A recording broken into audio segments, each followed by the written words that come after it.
But first, new at 6, a Charlotte renter is left with nowhere to go after he claims that his apartment complex refused to fix his uninhabitable living situation.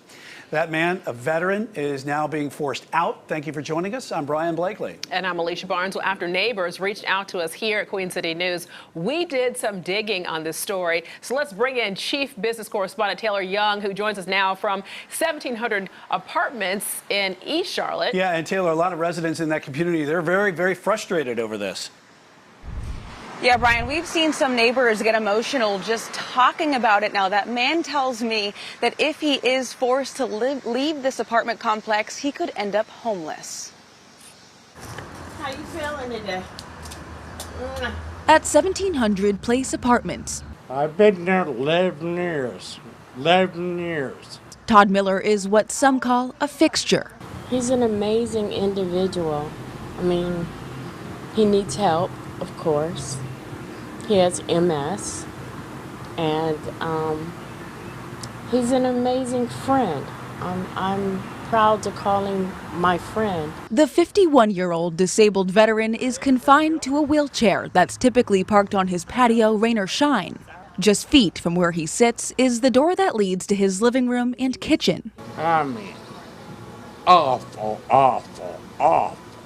Inside the dark apartment is what he and neighbors call an uninhabitable living situation. Exposed outlets, a broken smoke alarm, and an empty space where a microwave once was. You can see it's not functional. It's not there to be functionable. Over the last 6 months, Todd says maintenance requests have been ignored. With an unusable kitchen, he says he survived off help from neighbors to bring him food. My daughter comes over, and she's a nurse.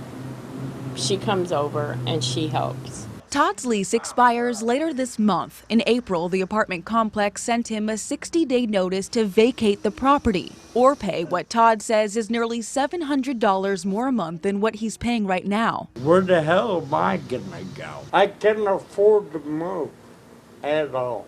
Under state law, landlords can legally evict someone at the end of their lease or increase rent. Right now, it's happening to tenants across the city. But when it comes to maintenance requests, attorneys with Legal Aid of North Carolina say those are taken seriously. If a tenant tells a landlord about code violations or about repairs that need to be made in the home, the landlord has a duty to make those repairs. Queen City News reached out to the apartment complex. The VP of Sandhurst Apartment Management, its parent company, responded, saying Todd's lease was terminated in order to protect his neighbors. Regarding maintenance requests, the company said in part, our maintenance vendors have refused to enter the apartment in its current state in order to make necessary repairs. It would seem to me that if the place is deteriorated to the point where it's unsafe, that's the landlord's fault, because the landlord's responsibility is to not let it get to that point. Attorney Isaac Sturgill says a landlord can bill a tenant for cleaning services before completing a maintenance request, but they can't refuse to do them. Doing so could lead in a civil lawsuit. It's really hurtful. I don't know what they're trying to do to me. Taylor, it's such a tough situation there. But what is the reputation of this apartment complex? And is there any evidence of code violations there? Yeah, well, Todd told me that a code enforcement officer did come out to his apartment. Now, the county says they have no record of that, and the city did not get back to me.